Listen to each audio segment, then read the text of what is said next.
Part 1: The First Signs. I never thought I'd be the kind of wife who snoops. I always believed that trust was the foundation of a marriage, and for most of my 7 years with Mark, that foundation felt rock solid. We weren't perfect, but we were happy, or at least I thought we were. It started so gradually that I almost didn't notice. About 2 months ago, Mark announced he was going to start running in the evenings. It was out of nowhere. He'd never been much of a fitness enthusiast. His idea of exercise was a weekend hike or tossing a ball around with friends. But suddenly he was all about cardio and getting his heart rate up. First, I was supportive. I even offered to join him a few times, but he always had a reason for me not to. "You've already got your yoga," he'd say with a smile, "and I run better alone." That didn't seem strange at the time. I'm not a runner, and I figured he just wanted to clear his head. But then little things started piling up. The first oddity. The first time it struck me as odd was on a Wednesday evening. Mark had gone for his usual run and came home about 40 minutes later, sweaty but different. Not just physically tired, there was something else. His eyes had this alertness, almost like he just had a stimulating conversation or an adrenaline rush. And there was a smell. Not bad exactly, but it wasn't the usual salty, musty smell of sweat. There was something else layered in. A faint, sweet fragrance I didn't recognize. It wasn't my perfume. It wasn't laundry detergent. It smelled expensive. I didn't say anything that night. Phone silence. Mark had always been pretty casual about his phone. He'd leave it lying around, screen up, unlocked. But since starting these runs, I noticed he kept it on silent, face down on the table. If it buzzed, he'd glance at it quickly, then slip it into his pocket. One night I heard it vibrate while he was in the shower. Out of habit, I glanced at the screen. It was a message preview. "See you tomorrow?" From a contact saved only as J. My stomach tightened. J could be anyone: James, Jason, Julia. It didn't mean anything on its own. Still, I remembered the sweet fragrance. The new habit of going out alone. The shift in his demeanor. I didn't confront him. Not yet. The route discrepancy. Mark's usual route, according to him, was simple. Down Willow Street, across to Pine Avenue, loop back around the park and home. I knew roughly how long that should take, about 30 minutes at a casual running pace. One evening, I left the house 10 minutes after he did to pick up groceries. Driving along Pine Avenue, I kept an eye out for him. I didn't see him. Not on Pine, not near the park, not anywhere. When I got home, his shoes were by the door and he was in the shower. I asked casually how his run went. He said it was fine, same route as always. I nodded, smiled, and tucked the discrepancy away in my mind. The receipt. The moment that tipped me from suspicion into action happened last week. Mark was out and I was tidying up the living room. His gym bag was slouched against the wall, and when I picked it up to move it, something rattled inside. I opened it, expecting to find his earbuds or water bottle.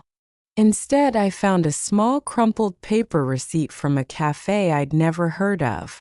The address was across town, far from his supposed running route. The timestamp? 8:14 p.m. Mark usually left for his run at 7:45 and came home around 8:30. That meant that during at least one of his runs, he had been sitting in a cafe. And judging by the items listed, 2 drinks and a slice of cake, he hadn't been alone. Internal battle. I didn't sleep well that night. My mind kept cycling through possibilities. Was he meeting a woman? Was he secretly working on something and lying about it? Was there a perfectly innocent reason for this? By morning, my curiosity had hardened into resolve. I had to know. Not because I wanted to catch him doing something wrong, but because not knowing was worse. First surveillance attempt.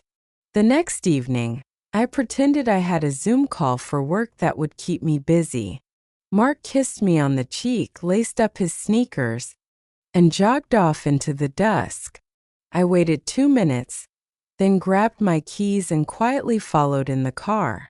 I kept several cars back, not wanting to draw attention. At first, it looked normal. Mark was running at a steady pace. But after about 5 minutes, he slowed down, glanced over his shoulder, and ducked into a side street. I pulled over and waited. When he emerged again, he wasn't running anymore. He was walking, his head slightly down, like he didn't want to be noticed. Then he turned into a narrow alley and disappeared. End of part 1 cliffhanger.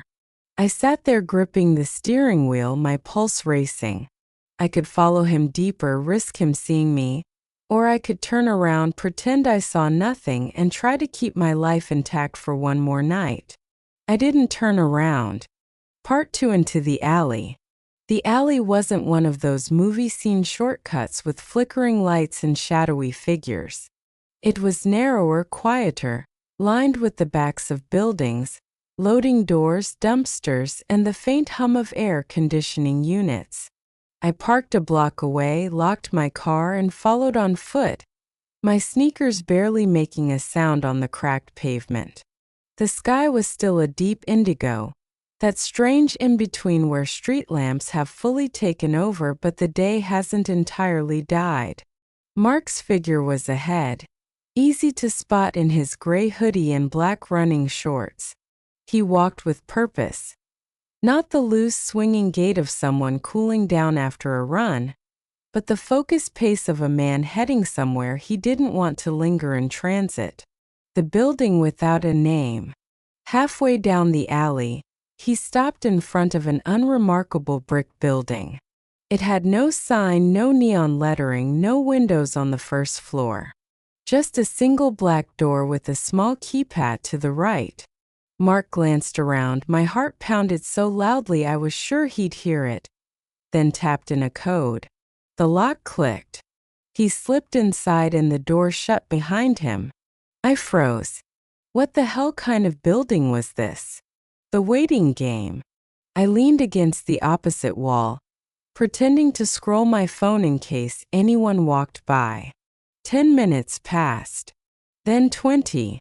My mind raced with scenarios. Secret gambling ring, underground fight club, some sort of exclusive club, or the obvious one. My hands were sweating despite the chill. I thought about trying the door, but what would I even say if I got caught? Oh, hi, I'm just a lost wife whose husband says he's running but actually comes here. Mind if I poke around? The first exit.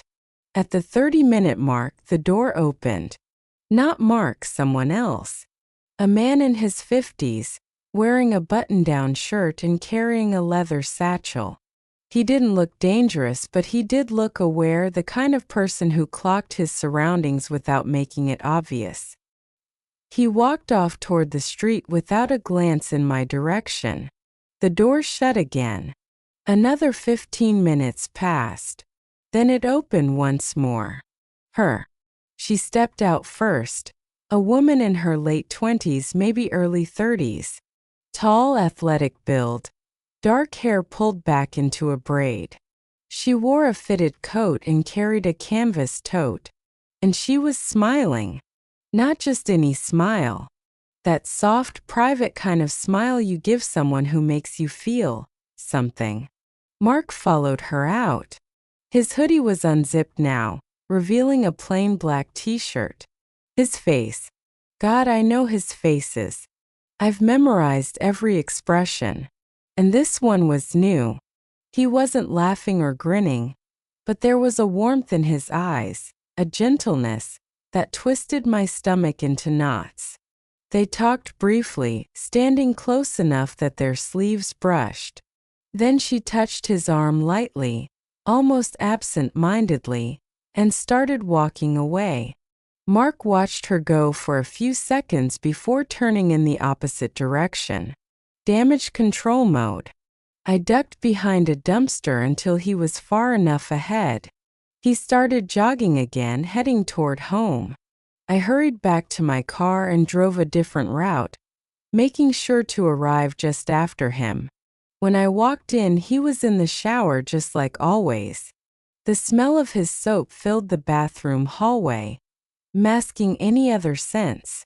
I stared at the fogged glass door and almost yanked it open. Almost. Instead, I went to the kitchen, poured myself a glass of wine, and replayed every second I'd just seen. Social media recon. The next morning, while Mark was at work, I began the most dangerous part of amateur spying. Social media searching. I didn't have a name, but I had a face. I ran through the profiles of people tagged in local running club photos, cafe check-ins, even the city's community Facebook group. Nothing. Then I remembered the cafe receipt. I searched the cafe's Instagram page, scrolling through tagged photos. And there she was, in the background of a group picture posted last month. The caption mentioned a fundraiser for Hope Street Center. I clicked the tag. The account was private, but the profile picture showed her, smiling in front of a building with a modest sign. Hope Street Community Outreach. Hope Street. A quick Google search told me Hope Street was a nonprofit helping people rebuild their lives after hardship. No other details. Their website was minimal, just a mission statement and a donation page. It wasn't the kind of place you needed a keypad lock for. Unless there were parts of it the public didn't see. I stared at the logo, the same one from the fundraiser photo. Why had Mark never mentioned volunteering? He wasn't the most community-oriented person, but if he was doing something good, why hide it? Unless it wasn't just good work. Decision made. I decided I'd go to Hope Street myself. Not barging in and demanding answers that would give me away. No, I'd go as someone interested in helping, in getting involved. I rehearsed my cover story in the mirror. I just moved to the area, wanted to give back. Loved the idea of community outreach. Keep it simple, believable. The visit. Hope Street was in a converted warehouse on the east side of town. When I walked in, I was greeted by a friendly man at a small reception desk. The space behind him was bright, with mismatched furniture and colorful bulletin boards.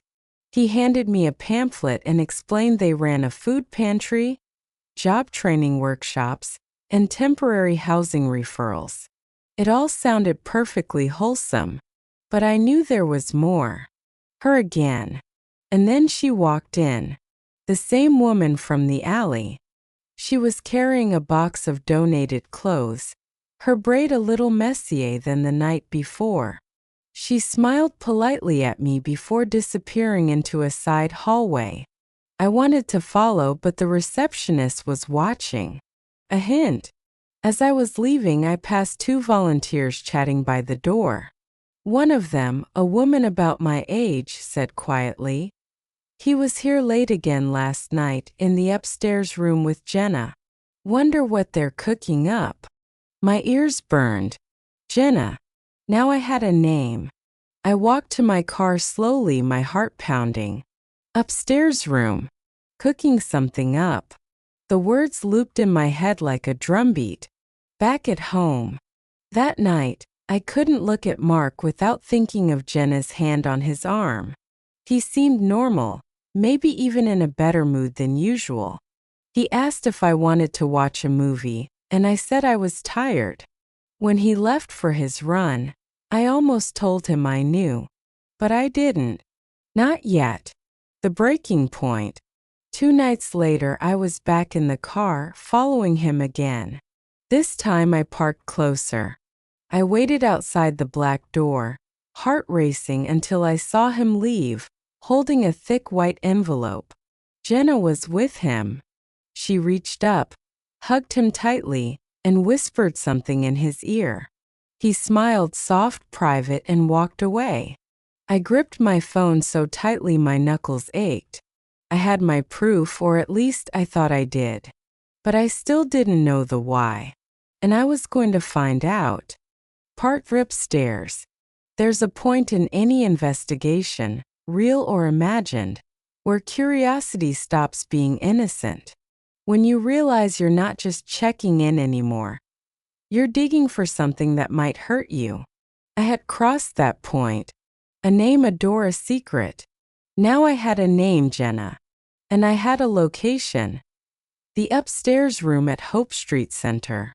But I still didn't have a reason. I could almost live with the idea of Mark cheating. At least that's an answer. A terrible one, but still. It's a category you can put your pain into. The unknown, though? That's what was eating me alive. Every time he left for his run, my mind spun 100 scenarios. Some nights I pictured him and Jenna kissing in that room. Others I imagined something darker, criminal even. It didn't help that he was lighter lately. Happier. There was a spring in his step when he came home. I'd ask how the run went and he'd say, "Good, really good." With that same private smile. I needed to see that upstairs room with my own eyes. Becoming a volunteer. The next week I showed up at Hope Street with my, "I just moved here and want to help" act. I wore comfortable clothes, brought a box of pantry goods, and signed the volunteer sheet. They assigned me to the main room sorting donations. It was easy work, folding clothes, checking expiration dates on canned food, but it gave me a good lay of the land. The main floor was open and bustling. A large staircase led to the second floor, but there was a small sign at the base. Staff only beyond this point. Recon mode. During my breaks I observed. Jenna was everywhere, checking in on the kitchen, talking to clients, organizing papers. She had that natural authority of someone who knows exactly how to get things done without making it feel like a chore. Everyone seemed to like her. But I noticed something else. Whenever she headed upstairs, she did it quickly, almost furtively, and always alone. The first attempt. On my third day volunteering, I waited until the afternoon rush died down. Then, while most of the staff were busy in the back unloading a truck, I slipped toward the stairs. I made it halfway before I heard footsteps above me. Jenna's voice, low and urgent, speaking to someone. Then a man's voice, Mark's voice. I froze. I couldn't make out the words, just the tone. Tense but not angry, intimate but not flirty. The steps creaked. I bolted back to the donation table, pretending to inspect a box of cereal just as Jenna walked past, holding a folder. She didn't even glance at me. Night visit. Volunteering gave me nothing concrete. If I wanted answers, I'd have to go after hours. So on a Wednesday night, Mark's chosen run day, I drove to Hope Street ahead of him. I parked across the street, lights off, and waited. Sure enough, 20 minutes later, I saw him slip through the black door with the keypad. No hesitation, no looking around. I waited 5 minutes, then approached. The door was locked, of course. But while volunteering, I'd watched the receptionist punch in the entry code at least 3 times. I'd memorized the pattern. Inside, the main floor was dark except for a faint light spilling from under a door at the far end. I crept toward the staircase. My heart was a drum in my chest. Halfway up, I could hear voices. Mark, can't keep doing it this way. Jenna, you know why we have to. It's not safe otherwise. Mark, but lying to her, it's not right. Jenna, it's the only way to protect both of you. I froze at the landing. The room. At the top of the stairs was a narrow hallway with 3 doors. The one on the right was ajar, the light spilling out. I moved silently, my breath shallow, until I could see inside. It wasn't what I expected. No couch, no bed, no romantic setup. Instead, there was a large table covered in papers, maps, and photographs. A corkboard on the wall was filled with printed emails, news clippings, and handwritten notes. In the corner sat a small safe, the kind you'd keep in an office. Mark was standing by the table, arms crossed. Jenna was holding the white envelope I'd seen before. She opened it and began counting cash, thick stacks of bills. What the hell? I stepped back before they could see me. My pulse was hammering. Cash? Secret meetings? Protecting me from something? I wanted to storm in and demand an explanation, but I was rooted in place. If I revealed myself now, they'd just shut down, give me a rehearsed line. I needed to hear more. A clue drops. Mark lowered his voice, but I caught the words 3 more months, and the guy in Riverdale. Jenna nodded, looking tense. She stuffed the cash into the safe, locked it, and handed Mark a slip of paper. That was my cue to get out. I crept back down the stairs, out the front door, and to my car before they came down. The wait. That night, Mark came home sweaty again, showered, and climbed into bed. He kissed me on the forehead like nothing was different. But in my head, everything was different. I now knew he wasn't just cheating, or maybe not cheating at all. I was in something else entirely. And whatever it was, it involved secrets, money, and danger. Part for the confrontation. There's a certain point where living in the dark becomes more exhausting than whatever the truth might be. I'd reached that point. I wasn't sleeping. I wasn't eating much. My days at work blurred into static-filled hours where the only thing I could think about was that upstairs room at Hope Street. The cash, the maps, the whispers about protecting me, and the guy in Riverdale. And Mark. My Mark. The man I'd shared a bed with for 7 years. The man who was suddenly a stranger. The plan. I decided I wasn't going to sneak around anymore.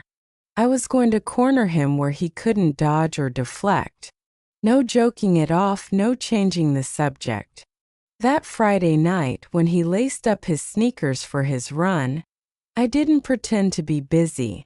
I sat at the kitchen table with my arms crossed. "Mark," I said, "we need to talk before you go." He looked up, startled. Sure, about what?" "About Hope Street. About Jenna. About the cash in the safe upstairs." It was like I'd slapped him. His face. I'll never forget the way his expression shifted, shock, then a flash of anger, then something else. Fear. How do you know about that?" he asked quietly. "I've been there," I said. "I've followed you. I've heard you. So no more lies. Tell me what the hell is going on." The first deflection. He ran a hand through his hair, pacing. "It's not what you think. That line is older than our marriage," I shot back. "So what is it? Because from where I'm standing, you've been sneaking off to meet a younger woman, lying about where you're going, and stashing envelopes of cash in a locked room." "It's complicated," he said. "Make it simple." "The story." Finally, he sat down. "Do you remember when I disappeared for 3 days back in 2016?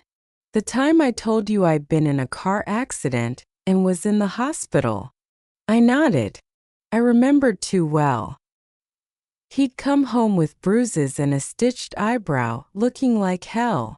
I believed his story. "It wasn't a car accident," he said. "I was in trouble. The kind of trouble you don't just call the police for." He told me about a debt, a large one, that he'd gotten himself tangled in during a bad business deal. The kind of debt collected by people who don't send polite reminder letters. People who use baseball bats and threats to make a point. Hope Street's founder, Jenna's father, had helped him.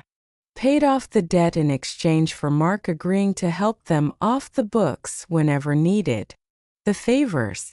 Those favors had started small, delivering packages, making calls. But over the years they'd grown riskier. And recently, after Jenna's father passed away, Jenna had taken over. She's trying to keep the center running, Mark said. But some of the funding is unconventional. We take cash donations, no questions asked. We pass some of it along to people who can't go through banks. It's not illegal. Not illegal? I snapped. Do you hear yourself? It's not drugs or anything like that. It's complicated charity. We help people who've burned all their bridges, people who can't get jobs because of their records, people hiding from abusive exes, people who've been screwed over by the system. But some of those people owe dangerous people money. And sometimes to help them we have to get creative. The protection. And the part about protecting me? I asked. He hesitated. One of the guys we helped last year. He didn't like the arrangement. He blames me. He knows who I am. Jenna's been getting word that he might come after me, or you, to get leverage. That's why I haven't told you anything. The less you know, the safer you are. My laugh came out sharp, almost hysterical. Safer? You've been sneaking around, lying to my face, dragging me into whatever shady crap this is, and you think I'm safe. The breaking point. We argued for hours. He swore there was no romantic relationship with Jenna, that she was just the person keeping him and the center afloat. I told him that didn't erase the lies, the secrets, the danger he'd brought into our lives. At one point I asked, if something happens to you because of this, what am I supposed to tell people? That my husband died doing charity work for criminals. He didn't answer. 2 weeks later. For a while, things were tense but civil. He stopped running and said he was trying to distance himself from Hope Street. I wanted to believe him. Then one night, I came home from the grocery store to find a note on the kitchen table. I'm sorry. I have to handle this before it handles us. Don't try to find me. His wedding ring was next to the note. Aftermath. That was 3 weeks ago. I haven't heard from him since. Jenna came by once unannounced. She told me he was working on something, and that it was better if I didn't ask questions. She said he'd be back when it was safe. I wanted to scream at her, demand to know everything, but the look in her eyes stopped me. It wasn't pity. It was fear. Now, every night I lie in bed, phone clutched in my hand, waiting for a call or a text. Sometimes I imagine the worst, that he's gone for good. Other times I think about the maps, the cash, the names I overheard. And I wonder, if he does come back, will I even be able to look at him the same way? Because here's the thing. When someone lies to you for months, even if it's to protect you, the trust doesn't just snap back into place. It stays cracked no matter how much you want to fix it. So now I'm left with the question that keeps me awake at night. Was my husband a hero, or just another liar who found a noble excuse?